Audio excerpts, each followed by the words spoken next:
Camera's rolling. Okay. I'm Michaela Sansoni. I'm here with John Wrennick. Today is October 12th, 2018. Excuse me just a minute. I Yep. moved it. Okay. Hold on just a moment. When I was trying to do it. Okay, start again. Wait a minute. Okay, start again. Okay. I'm Michaela Sansoni. I'm here with John Wrennick. Today is October 12th, 2018, and we are in Congress Jerry McNerney's office. Okay, so where and when were you born? I was born in Indianapolis, Indiana, June 30th, 1945. And who were your parents and what were their occupations? I don't really know. We moved to the farm when I was a young kid, and was just farmers, I guess. And their names? My name is John Wrennick. Your parents' names? Galen and Doris. And who were your siblings? Did you have any? Yes. And what were their names? My oldest one is Vicky, then Kimberly, Doug, Kevin. So 2 brothers and 2 sisters? 2 brothers, 2 sisters. Well, yeah. Did any of them also serve in the military? No. And what were you doing before you entered into the service? I went to school and worked on the farm down the road from us, from our farm. What school? Prosser, Washington, Prosser High in Washington State, Okay. And what branch of military did you serve in? United States Navy, And did you enlist or were you drafted? enlisted. Okay. And why did you choose that specific branch? Because I was going to go in with a buddy plan, but somehow we got separated and we didn't go in. He didn't go in and I did. What happened I there? don't know why he didn't pass the test or something to get in. Okay. So you enlisted with your best friend? Right, well, he didn't make it. We was going in Right. that way, Right. but he didn't make it.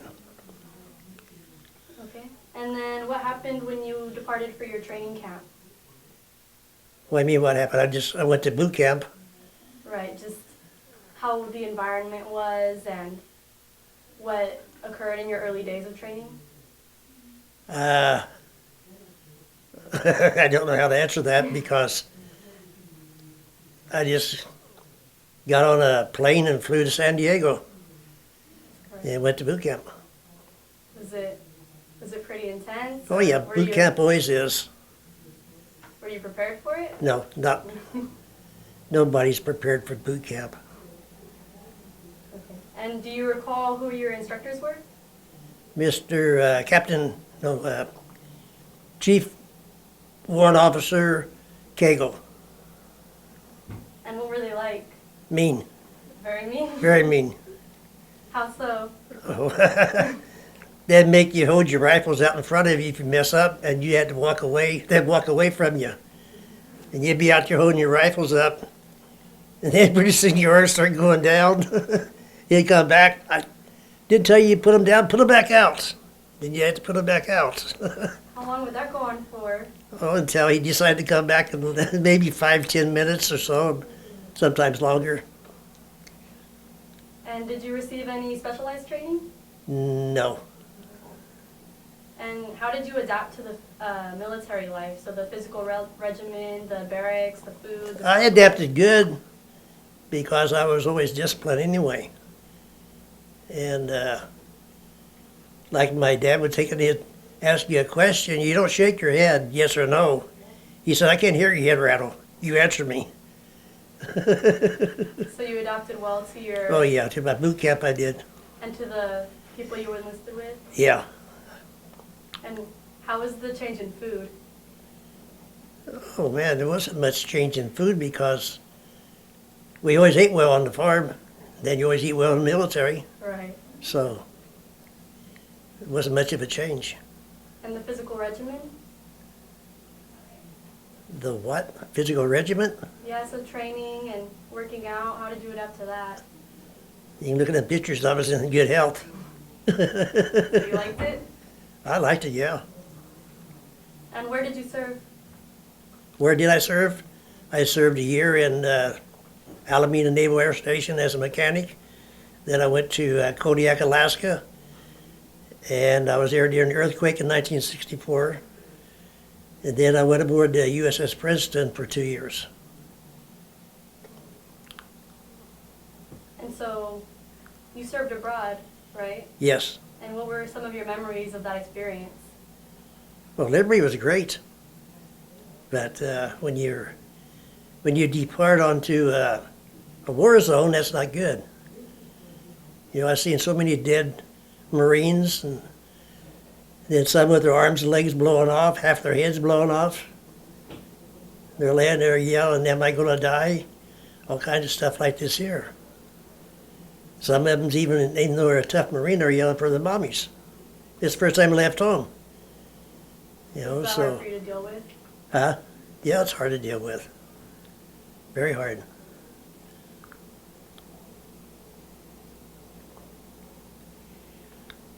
So were you on the front lines? No, I was aboard ship, but every time medevac came in, they say medevac inbound, then I would go up to the hangar deck, and any bodies that came in, body bags, when the doctors got done with them, would have to take them and put them down in the freezers. We call them briefers, but it's refrigeration system. Until we pulled back into the Philippines or whatever and took them off.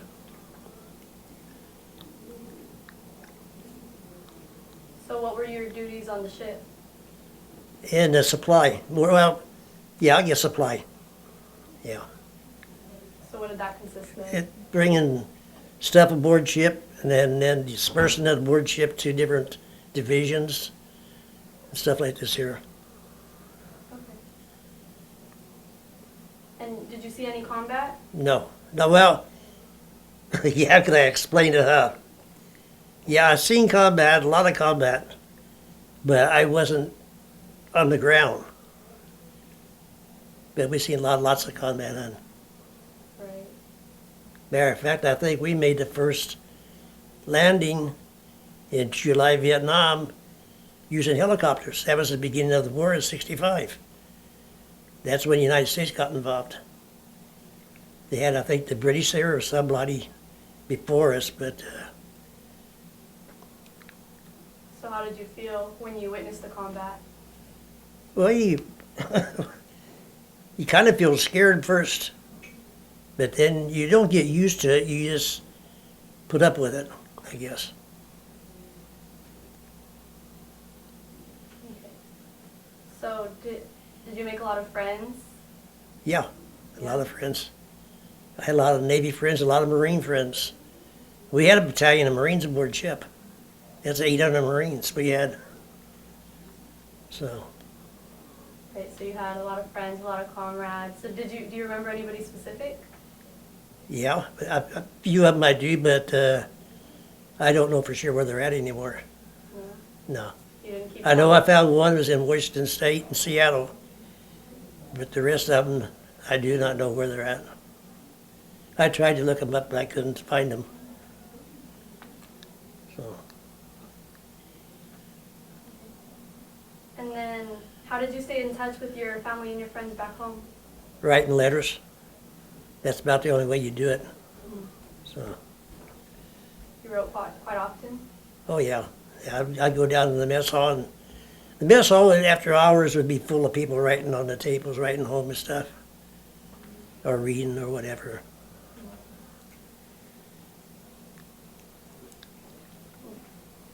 And what did you do for recreation when you were off duty? I don't really remember being off duty too much. Seems like it was always busy. I know when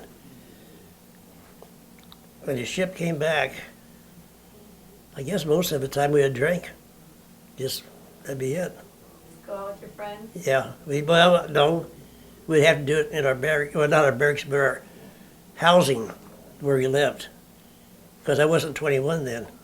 Oh.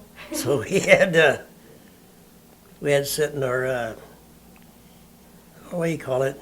Military housing, I guess you call it.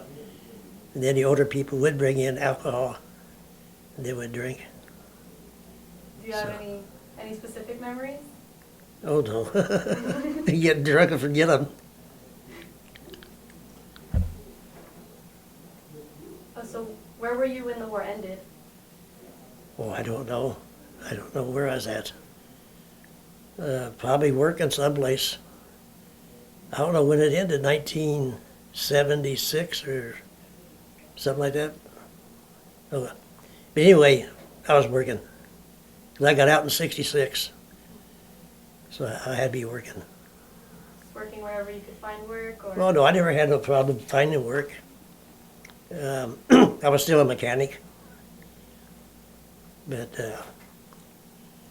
I worked for the Atomic Energy Commission, building fuel rods for nuclear reactors. And then I go to the reactor and I'd charge the reactor. We'd shove the new fuel rods in, and the back of the reactor, the old fuel rods would fall out. That was fun. Be around a lot of radiation, though. Right. A lot of radiation. And how did you return home? How did I return home? I flew home. I left my ship in Yokosuka, Japan. And I flew from Yokosuka, Japan to Travis Air Force Base. Then I got on a bus and went to Treasure Island. And I slept until I got my discharge. Go to breakfast, go to lunch, go to dinner, come back and go to sleep. For about 5 days, and then I got discharged. Then I flew home. So how were you received by your family and your Oh, community? fine. Like I said, I lived in a small town. And even the people there they didn't pay attention to the war like bigger cities and other stuff like this did. I mean, you could wear your uniform where a lot of people couldn't. But I just wore my civilian clothes most of the time anyway. So, But you would say you were pretty tight-knit with your community? yeah, 'cause like I said, we only had 2 little stores and a gas station, that was it. So we didn't have much of a town. We had a factory, went to school in the next town. Never even had a school there. I lived in Whitstrand, and we had to catch a bus to Prosser, to go to Prosser High. So, And did you readjust well to civilian life? no. Well, I'm gonna say I did, but I didn't, because I was drinking a lot. I drank up until 93. I didn't start drinking until I went to overseas, and I didn't stop until 93. I went through the DTs, and I don't remember even being in the hospital. But after I was cured, they took and released me from the hospital, and I walked out, and I said, I'll never drink again. You were in the hospital For 5 days. And when I walked out, I said I'd never drink again, and I haven't touched a drop of alcohol since 1993. So, Was that mostly to deal with? to deal with everything I went through, yeah.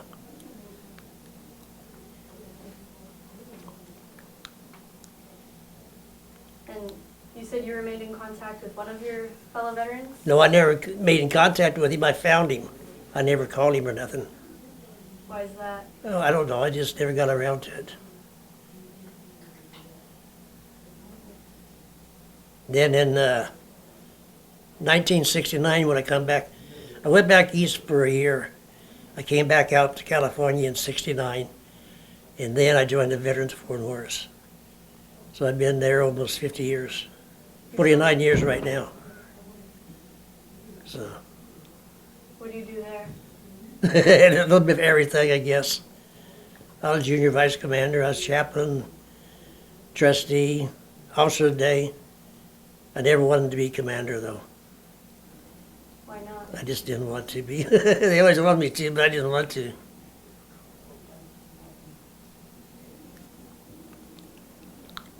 Are you a member of any other veterans organization? No. And What else have you done since separating from the military? I just worked is all I done until 1980. I couldn't work no more because of a back injury I got in the service. When we was in at the DMZ, Demilitarization Zone, and we went to general quarters.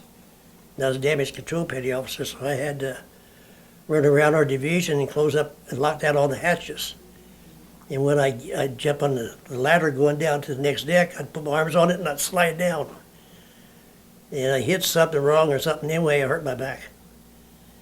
Okay, I figured I pulled a muscle and I'd be okay. But anyway, after that, after I left DMZ, we went on to Japan, Yokosuka, Japan, and I left the ship there. That's when I flew home for my discharge. So I never paid attention to my back. But it then started hurting me and hurt me and hurt me and hurt me. Then 1980, it hurt so bad, I ended up quit working. And I haven't worked since 1980. I've been on disability. So, Did you not like being out of work? Or being out of work is always great for a while. Then you get bored and you go out and you find something else to do. You know, I still work on people's cars and stuff like this here, but I do it at home or at their house, something like this here. I didn't go back to work at any company or not. So.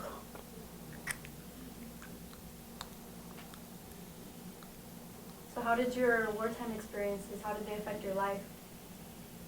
See, that's something I didn't want to get into. That's really bad for me. I have nightmares, especially after I quit drinking. Drinking makes me forget. It did make me forget. But when I quit drinking, now I have all kinds of nightmares. And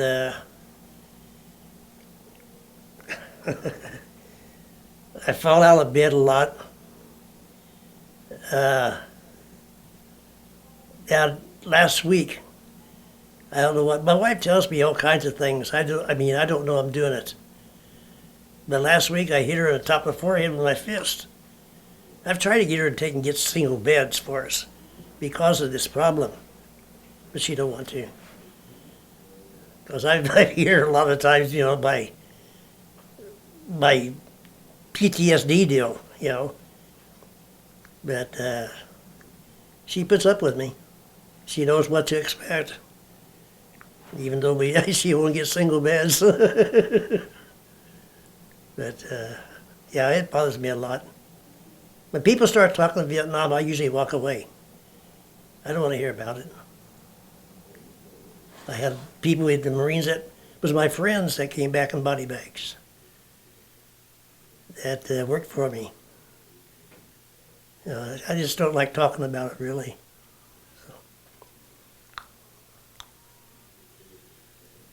So have you been with your wife since you were in the Navy?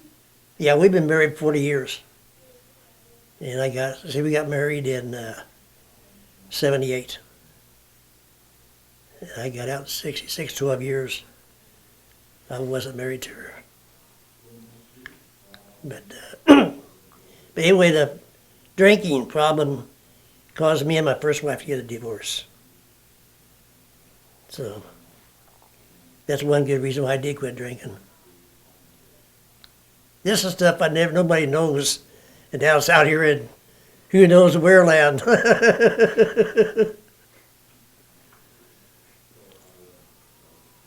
did you learn any life lessons from the military experience? No, just try to forget it, and that's it. You know, it's hard to do, but I don't know what to say more about that. It's okay.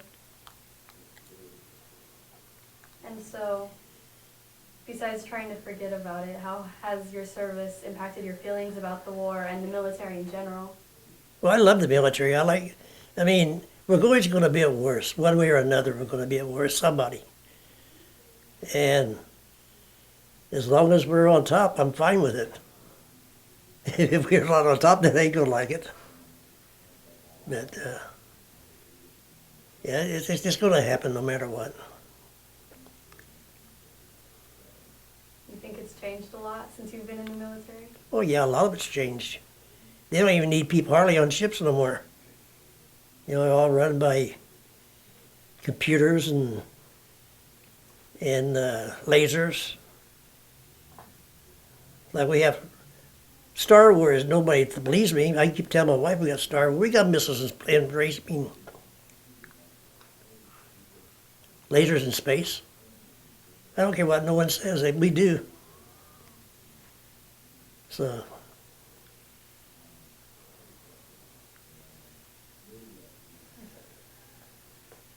And do you have a message you would like to leave for future generations who will hear this interview? I believe everybody should join the military for disciplinary actions only. You learn to obey people. You know, I mean, you have respect for people.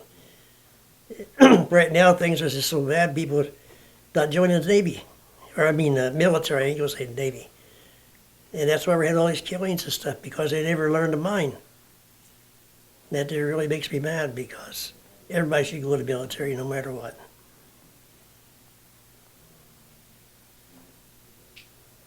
So you think being in the military has made you more disciplined as a person? Oh yeah, it has. Yeah.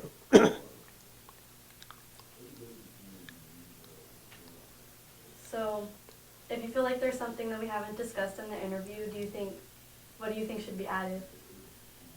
Nothing, you done pretty good. Yeah, I mean, you asked me a lot of questions that I answered I shouldn't have, maybe. Because I don't like my personal life being out there where people knows about me. I just don't like that. Why I'm is too that? private of a person. You know, it's none of their business. Okay. But if it helps somebody, I guess it's okay. I think so. Okay. Well, That it? that's it. Thank you. Okay, you're welcome. 5, 4, good.